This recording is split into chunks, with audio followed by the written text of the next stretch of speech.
दोस्तों बॉलीवुड के मशहूर wrapper yo-yo Honey Singh industry के उन चुनिंदा सिंगर्स में शामिल हैं जिनके गानों के बगैर हर शादी हर पार्टी अधूरी सी लगती है। और उनके गानों के बोल ही कुछ ऐसे होते हैं जिनसे हमारे पैर अपने आप ही थिरकने लगते हैं। आज के समय में लोग उनके हर गाने के दीवाने हैं और यही वजह है कि उनका गाना रिलीज होने के बाद से टॉप पर पहुंच जाता है। लेकिन दोस्तों बहुत कम लोगों को पता होगा कि भारत के मशहूर म्यूजिक प्रोड्यूसर, सिंगर, रैपर और film actor yo-yo Honey Singh का असल नाम हृदय सिंह है। और भले ही उन्होंने अपने करियर की शुरुआत पंजाबी इंडस्ट्री से की थी, लेकिन वह आज के समय में पूरे बॉलीवुड में लोकप्रिय हैं और भारतीय संगीत में रैप के जरिए रिवॉल्यूशन लाने का भी श्रेय हनी सिंह को ही जाता है। साथ ही वह आज के समय में बॉलीवुड के हाईएस्ट पेड म्यूजिक प्रोड्यूसर हैं।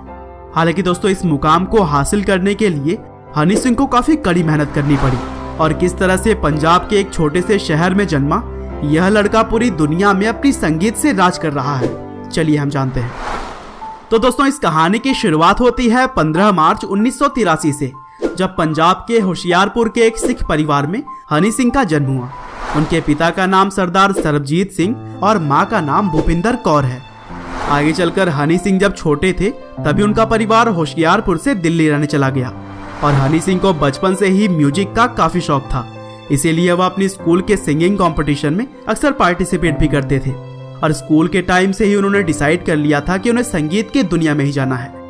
अपनी शुरुआती पढ़ाई खत्म करने के बाद वह यूके चले गए, जहां पर उन्होंने ट्रिनिटी कॉलेज से म्यूजिक की पढ़ाई की और म्यूजिक के हर उन बारीकियों को सीखा जो कि आगे चलकर उन्हें फेमस बनाने वाली थी। और यूके में ही रहते हुए हृदय सिंह ने अपना नाम यो-यो हनी सिंह कर लिया, जिसका मतलब होता है आपका अपना हनी सिंह। यूके से अपनी पढ़ाई पूरी करने के बाद हनी सिंह वापस इंडिया आए और अब वह म्यूजिक के क्षेत्र में अपने कदम रखने के लिए पूरी तरह से तैयार थे।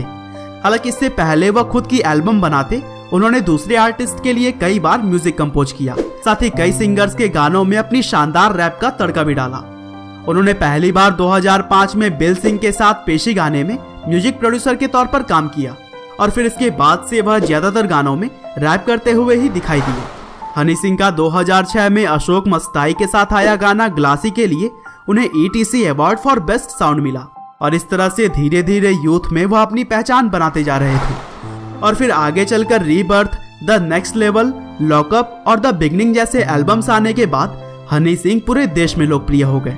हालांकि हनी सिंह को सबसे बड़ी कामयाबी मिली नवंबर 2011 में, जब उनका एल्बम इंटरनेशनल विलेजर्स रिलीज किया गया और यह एल्बम बहुत ही बड़ी हिट साबित हुई। इसने न केवल भारत में बल्कि पूरी दुनिया में धूम मचा दी और यहीं से यूथ की जुबान पर हनी सिंह का नाम रट सा गया। उनके गाने हर पार्टी हर फंक्शन में सुनने को मिल रहे थे। साथ ही इस एल्बम का गाना हाई हिल्स और ब्राउन रंग एक साथ यूट्यूब के ट्रेंडिंग पेज पर थे। 2011 में ही शक्ल पे मत जा फिल्म से हनी सिंह ने बॉलीवुड में भी एंट्री ली और 2012 में कॉकटेल, खिलाड़ी 786, रेस 2 और सन ऑफ सरदार जैसी फिल्मों में गाना देने के बाद से हनी सिंह की फैन फॉलोइंग हिंदी गाने को पसंद करने वाले लोगों के बीच भी कई गुना बढ़ गई। हालांकि इसी साल वह अपने लिरिक्स की वजह से थोड़ी विवादों में भी रहे और 6 महीनों तक दिल्ली के कोर्ट में उन पर केस भी चला, लेकिन उसे भी बहुत ही आसानी से जीतकर हनी सिंह बाहर आ गए। और फिर 2014 तक हनी सिंह एक के बाद एक सुपरहिट सॉन्ग्स देते रहे और लोगों के दिलों पर राज करते रहे। लेकिन 2015 में इक्का दुक्का गाना आने के बाद वह अचानक से 18 महीनों के लिए गायब हो गए। और दोस्तों हनी सिंह जब इंडस्ट्री से गायब हुए तब वह अपने करियर के शिखर पर थे और उनके इंडस्ट्री से जाने की वजह बाइपोलर डिसऑर्डर नाम की एक बीमारी थी, जिसकी वजह से आदमी डिप्रेशन में चला जाता है। हालांकि 18 महीनों के बाद 2016 में हनी सिंह ने वापसी तो जरूर की, लेकिन कुछ समय के बाद वह दोबारा से गायब हो गए। लेकिन एक बार फिर से 2018 में सोनू के टीटू के स्वीटी मूवी में 2 जबरदस्त गाने देकर उन्होंने अपनी वापसी का संदेश अपने फैंस तक पहुंचाया। और दोस्तों हनी सिंह कई मूवीज में अपनी एक्टिंग से लोगों को एंटरटेन कर चुके हैं, जिनमें Mirza the untold story, the expose और जोरावर जैसी फिल्में शामिल हैं। साथ ही वह TV show India's Roy star में बतौर जज भी नजर आ चुके हैं। पर अगर उनके पर्सनल लाइफ को देखा जाए तो उन्होंने 2012 में शालिनी सिंह नाम की एक लड़की के साथ शादी की। तो दोस्तों यह थी कहानी हम सबके favourite singer yo-yo Honey Singh की, जिन्होंने रैप को भारत में एक अलग ही पहचान दिलाई है। और हनी सिंह ही वह सिंगर हैं जिन्होंने लाखों लोगों को संगीत की दुनिया में आने के लिए इंस्पायर किया है। उम्मीद है कि आपको यह कहानी जरूर पसंद आई होगी। आपका बहुमूल्य समय देने के लिए बहुत बहुत धन्यवाद।